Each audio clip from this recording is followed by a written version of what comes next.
waktu. Dan adalah tabiat daripada radhiyallahu anhu, yakni tabiat daripada Syekh Muhammad Saman Al-Madani, yaitu beliau berkasih sayang kepada orang yang talibul ilmi, suka berbagi dengan orang yang suka menuntut ilmu, dan kepada orang yang alim, dan juga kepada orang-orang yang soleh, dan juga kepada segala orang fakir dan miskin. Dan lagi pula suka ia berkhidmah kepada segala orang yang datang ziarah ke kubur Rasulullah daripada orang yang alim, dan juga orang-orang yang soleh, dan daripada segala orang yang awam dan khawas. Dan adalah tabiatnya radhiyallahu anhu, yaitu ketika masa kecilnya hingga sampai had mursyidnya. Dan lagi pula ia sangat memuliakan ibu bapaknya, lagi pula mengekalkan musyahadatul wujud dan muraqabah dan ibadah, hingga ia meninggalkan daripada adat dan melawan ia akan hawa nafsunya, hingga daripada yang halal sekalipun. Dan tiadalah tidur ia pada ketika malam hari melainkan sedikit dua, dan apabila ia diberi bantal oleh orang tuanya ketika ia hendak tidur, maka keluh kesah ia seperti orang yang sakit. Dan apabila sampai waktu sahur, maka ia bangun daripada tidurnya, lalu ia rotib sahur. Kemudian daripada itu lalu ia sembahyang subuh berjamaah dengan orang banyak. Lalu pula ia rotib subuh hingga terbit matahari. Manakala terbit matahari kira-kira 9, maka bangkitlah ia sembahyang sunnah isyraq 2 rakaat. Dan apabila sampai seperempat hari, maka bangkitlah ia sembahyang sunatul duha sebanyak-banyaknya 12 rakaat, dan yang terafdal yaitu 8 rakaat. Sayyid Muhammad bin Abdul Karim As-Samani Al-Madani, beliau mulai sejak kecil melazimkan untuk mengurangi tidur, tidak banyak tidur, dan begitulah kebiasaan para wali Allah. Guru daripada guru kita, yakni Al-Habib Muhammad Al-Haddad, guru daripada Al-Habib Umar bin Muhammad bin Salim bin Habib, beliau ketika masa menuntut ilmu dalam satu hari paling banyak tidur 4 jam, 2 jam di tengah malam, 2 jam siang hari. Ketika beliau mondok di Ribat Talim sama abahnya Habib Salim Al-Jaziri, yakni Al-Habib Abdullah Al-Jaziri, kalau musim dingin, kalau ngantuk, beliau belajar naik ke tingkat yang paling atas. Bangunan di Kota Tarim itu jarang memiliki atapnya terbuka, jadi kasih pagar samping-sampingnya. Beliau duduk di pagar situ. Kalau ngantuk, berkata sama dirinya beliau sendiri, ya Muhammad, kalau kamu ngantuk, tertidur, jatuh dari atas sini. Untuk menghilangkan rasa kantuknya, beliau sampai seperti itu. Bahkan kalau musim dingin di Kota Tarim sana itu, air keran sampai nggak mau keluar, saking dinginnya air menjadi beku. Beliau kalau sudah musim dingin, kalau malam ngantuk, nyebur ke dalam air, ya. Disediakan kolam di sana, di dalam pondok Ribat Tarim disediakan kolam di sana, beliau nyebur situ untuk menghilangkan rasa kantuknya. Pokoknya dalam satu hari untuk tidur 4 jam, 2 jam di tengah malam untuk mengambil barokah tahajud, siang hari mengambil qiyamul. Kebiasaan para guru-guru kita. Jadi sebelum zuhur, antara setelah waktu duha sama zuhur, di situ beliau istirahat 2 jam. Selain itu tidak pernah, tidak ingin memiliki waktu untuk tidur lagi. Digunakan untuk taklim, digunakan untuk mengajar, digunakan untuk zikir takarrub Subhanahu wa ta'ala. Dan di sini tidak heran jika mulai kecilnya zaman Muhammad bin Abdul Karim As-Samani ini melazimkan untuk mengurangi tidur. Karena apa? Para waliullah mulai sejak kecilnya biasanya dijaga sama Allah Subhanahu wa ta'ala. Dia memiliki kedudukan sendiri, memiliki nadroh min Allah, yang mana sejak berada di dalam kandungan telah mendapatkan ketentuan dari Allah Subhanahu wa ta'ala. Kalau ini beliau mulai kecilnya mengurangi tidur. Al-Faqih Muqaddam Zani, Al-Habib Abdurrahman As-Segaf, kalau kita berpikir melalui logika mungkin tidak masuk di akal. Beliau 30 tahun tidak tidur, 30 tahun tidak tidur. Gimana soal kok bisa ada orang 30 sampai 30 tahun nggak merasakan tidur, itu gimana kisahnya? Ketika beliau ditanya, ya Habib, kenapa sampai kok tidak mau tidur selama 30 tahun? Kalau secara logika tidak mungkin masuk akal. Dan dijawab oleh beliau, bagaimana aku bisa tidur? Ketika aku tidur miring ke sebelah kanan, sunahnya orang tidur seperti posisi mayit, ngadap ke kiblat, miring ke sebelah kanan. Jadi kiblat itu berada di sebelah kanan, kepalanya sama seperti posisi mayit. Sunahnya seperti itu, miring ke sebelah kanan. Kalau Al-Habib Abdurrahman Assegaf ini yang pertama kali digelar Assegaf, tidur miring ke sebelah kanan, beliau ditampakkan oleh Allah surga, ditampakkan kenikmatan yang sangat indah. Ketika miring ke sebelah kiri, ditampakkan oleh Allah neraka. Ini selama berjalan selama 30 tahun. Ini wali Allah. Kita kalau memikirkan secara logika tidak mungkin tembus ke sana. Ini hanya dimiliki kedudukan seorang wali yang mendapatkan keistimewaan langsung dari Allah SWT. Zahdan adalah halnya Tuhan Syekh Zaid Muhammad Samad, yaitu selalu di dalam zikrullah siang dan malam, dan ia suka uzlah, artinya menjauhi daripada bercampur dengan manusia dan masuk khalwat, dan melazimkan ziarah ke Baqi, yakni tempat kuburan segala istri Nabi Muhammad SAW di dalam negeri Madinatul Rasul, serta berhampir dengan masjidnya pada tiap hari, lalu ia berzikir dan baca Al-Quran di tempat itu. Beliau senantiasa melazimkan zikir kepada Allah Subhanahu wa taala dalam hal ini. Dan banyak di kalangan para wali, bukannya mereka tidak mau memberikan tasbih, rata-rata guru kita memiliki tasbih sendiri. Jarang guru atau ulama memberikan tasbih, karena dikisahkan tasbihnya Baginda Qadam Zani, tasbihnya Habib Abdurrahman Assegaf, ketika beliau taruh di gantungan ini, tasbih ini berjalan sendiri. Saking seringnya dibagi untuk berzikir. Dan Al-Habib Abdullah bin Tauhid Ibnu Marzilah, beliau pengarang kitab Sulam Taufik, ketika menghadapi sakaratul maut, ditalkin oleh putrinya, karena ketika itu yang menjaga beliau putrinya, ditalkin oleh putrinya, dibimbing ucap kalimat La ilaha illallah Muhammadur Rasulullah. Dijawab oleh ayahnya, wahai ya bin, wahai putriku, ketahuilah sesungguhnya setiap darah yang mengalir dalam tubuhku semuanya bertuliskan lafaz Allah, Allah, Allah. Istimewa para wali dulu, karena senantiasa melazimkan zikir kepada Allah Subhanahu wa taala. Al-Habib Umar Al-Muhdor, orang yang digelari Al-Muhdor, putranya Al-Habib Abdurrahman Assegaf. Beliau dalam sehari melazimkan zikir kalimat La ilaha illallah 100.000 kali. Belum lagi sholawat, belum lagi takbirnya, belum lagi tahmidnya, belum lagi ketika setiap menanami pohon kurmanya di kebun, satu pohon kurma dihatamkan Quran. Satu tanaman pohon kurma satu kali hatam Quran. Dan kebunnya beliau seluas 8.000 hektar. Itu ditanami oleh beliau sendiri. Ini kebiasaan para wali Allah di kota Bromosan. Senantiasa melazimkan zikir, dari zikir. Meskipun ngobrol sama orang, senantiasa tetap lisannya ngomong sama orang yang ada di hadapannya, tapi kalbunya, hatinya senantiasa sama Allah, senantiasa selalu bersama Allah Subhanahu wa taala. Dan ini pun dilazimkan oleh Tuan Guru Syekh Muhammad Saman Al-Madani. Dan setengah daripada wasiat Tuan Syekh Muhammad Saman radhiyallahu anhu, barang siapa membaca Allahumma ighfir li ummati sayyidina Muhammad, Allahumma arham ummata sayyidina Muhammad, Allahumma astur ummata sayyidina Muhammad, Allahumma jbur ummata sayyidina Muhammad, 4 kali berturut-turut sesudah sembahyang subuh, niscaya ia masuk jumlah martabat fadilah wali kutub.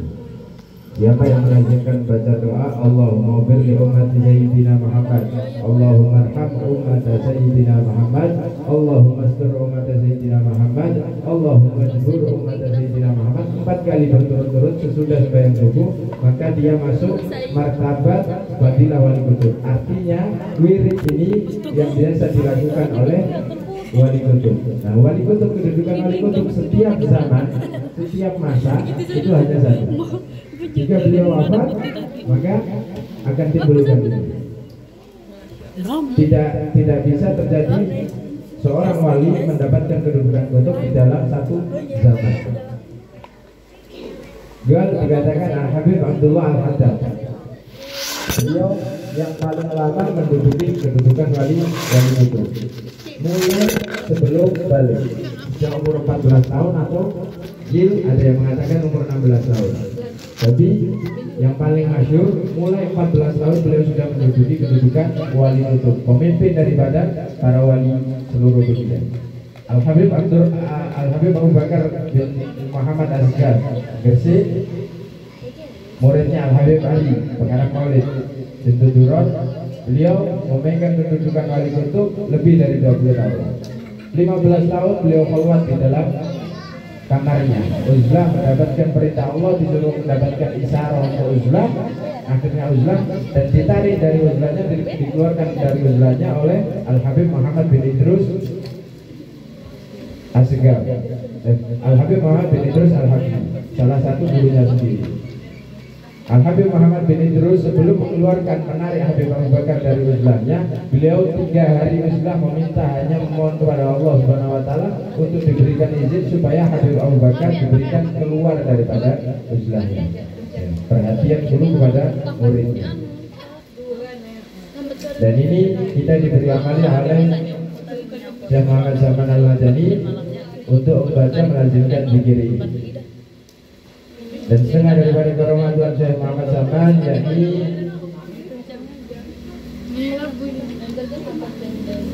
daripada karamah Tuhan Syekh Muhammad Zaman Al-Madani adalah yang dikhabarkan oleh seorang laki-laki dari ahli Madinah Rasul.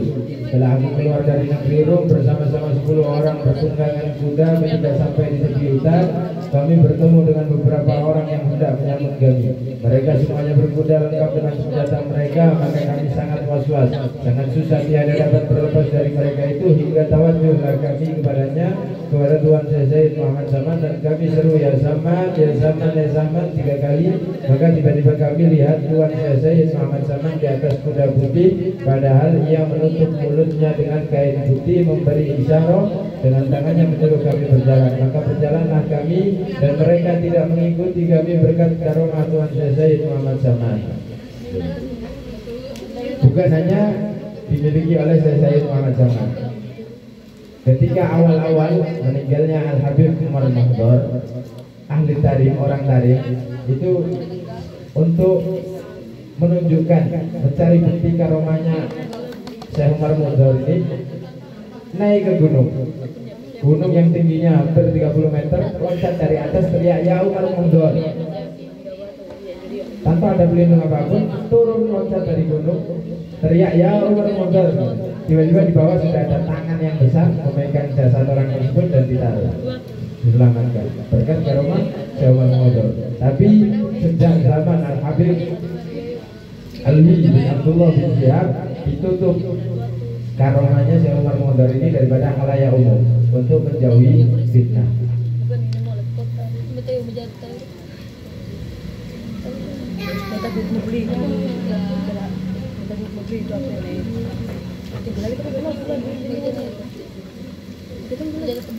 Dan lagi setengah daripada karomah Tuhan Syekh Muhammad Zaman, yaitu jika ada hajat kita, hajat dunia ataupun hajat akhirat, mendapat kesukaran, maka tawadhu hati kita kepada Allah Subhanahu wa taala, maka kita baca tawasulnya, maka dengan berkat karomah Tuhan Syekh Muhammad Zaman jadi mudahlah serta segera kabulnya mujarrab. Adapun syarat kita hendak mendapatkan suatu karomah daripada auliya taala, yaitu 2 syaratnya. Yang pertama, hati kita harus yakin bahwasanya orang itu adalah waliullah, sekali-kali tiada syak padanya. Dan yang kedua, jangan mungkir kita kepada kewaliannya. Jikalau ada pekerjaannya itu bertentangan pada zahirnya sekalipun, janganlah mungkir etikat kita kepadanya. Dan jikalau 2 syarat ini tidak ada, maka tidak akan memperoleh suatu karomah daripadanya sekalipun berkhidmat kepadanya 100 tahun. Syahdan adalah Tuan Syekh Muhammad Zaman, yaitu dilahirkan pada tahun 1132 Hijriah, daripada hijrah Nabi SAW di dalam negeri Madinah Rasul, dan diwafatkan radhiyallahu anhu itu pada tahun 1189 daripada hijrah Nabi SAW.